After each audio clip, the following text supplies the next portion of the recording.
Welcome to कहानियों की दुनिया। रात अंधेरी थी।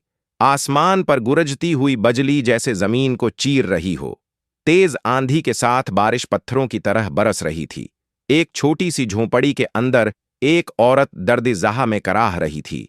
आसपास का माहौल सहमा हुआ था।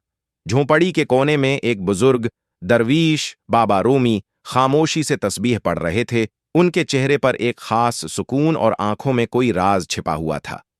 जैसे ही बच्चा पैदा हुआ, अचानक एक जोरदार बजली कड़की और पूरी झोंपड़ी रोशन हो गई।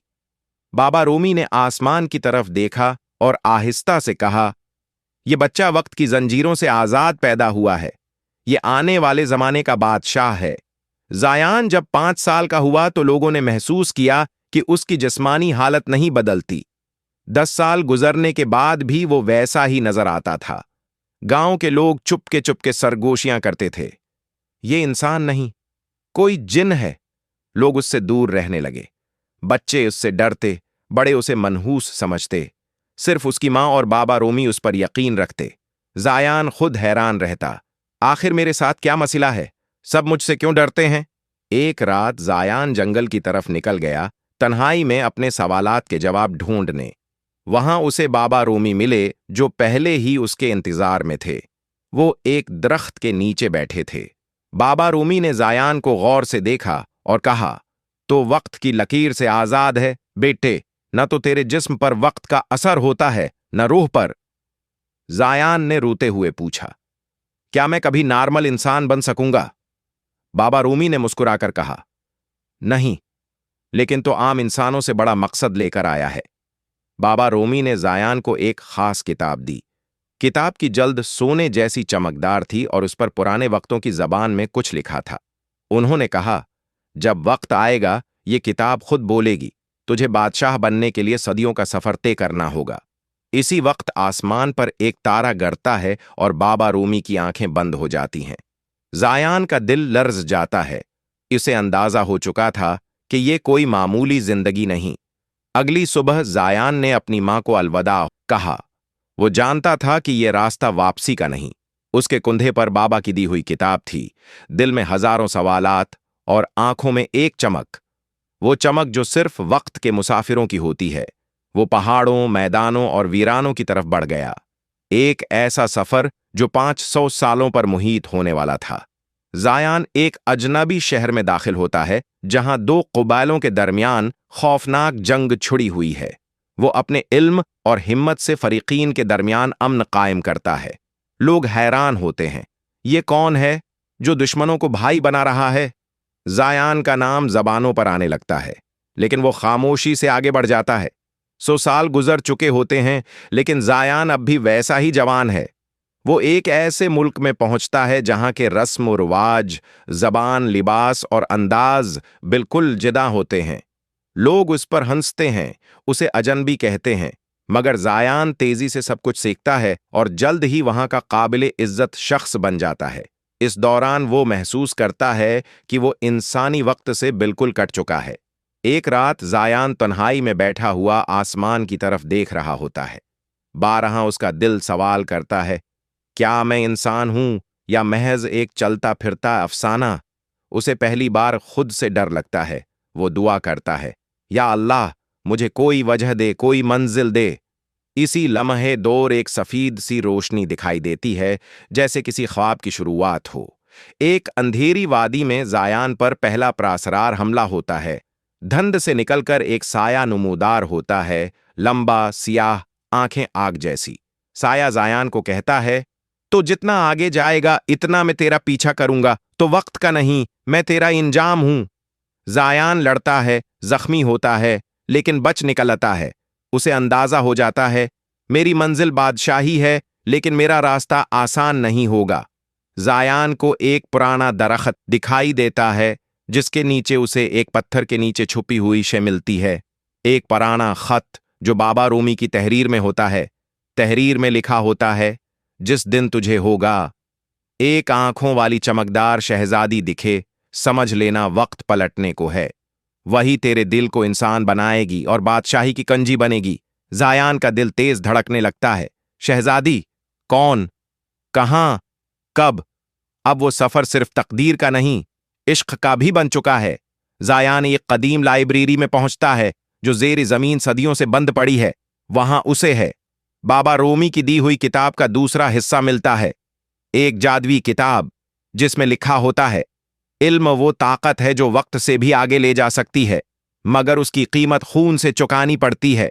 किताब खुद बखुद खुलती है और जायान को ख्वाब में माजी की बादशाहतें दिखाती है।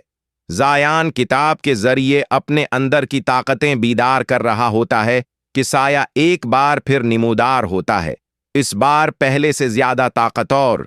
अब वो जायान की याददाश्तों से खेलता है।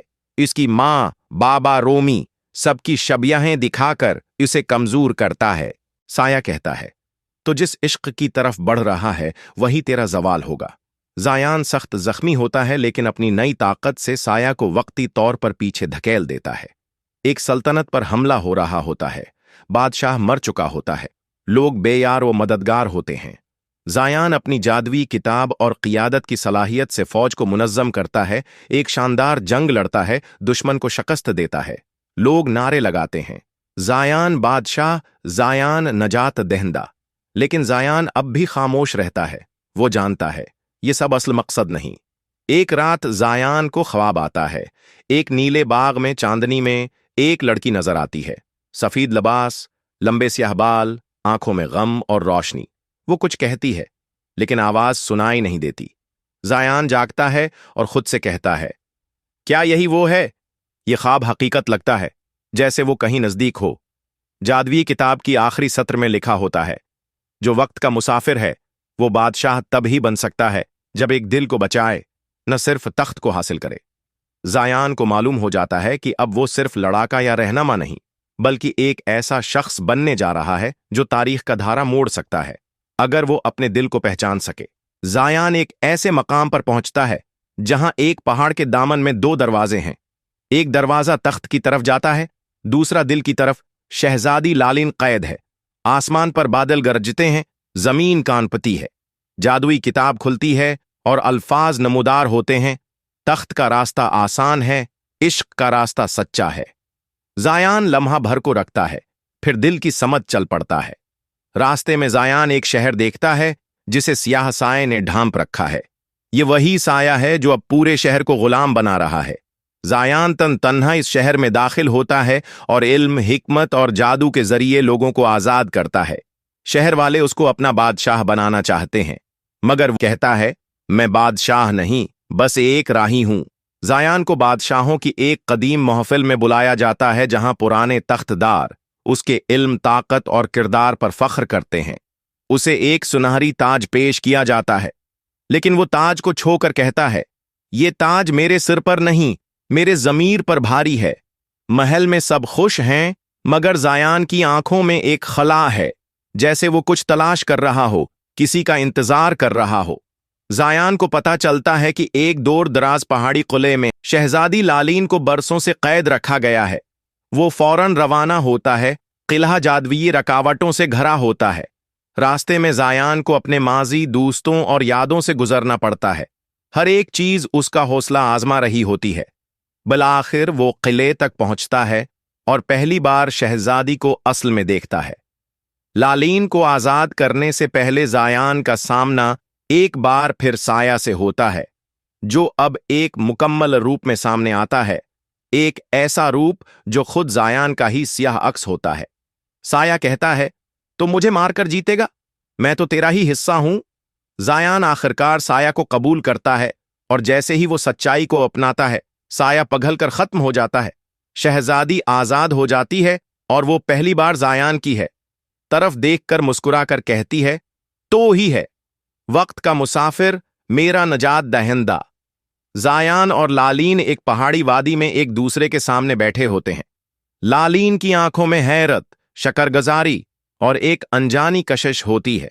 वो धीरे से पूछती है, क्या तुम जानते थे कि मैं तुम्हारी तकदीर में हूं? जायान मुस्कुराता है, नहीं, मैं सिर्फ एक दुआ मांगा करता था कि किसी दिन कोई मेरी आंखों में देखे और वक्त भूल जाए। तुमने वो दुआ पूरी की। लालीन का चेहरा सर्ख हो जाता है, मगर फजा में सुकून छा जाता है, एक ऐसा सुकून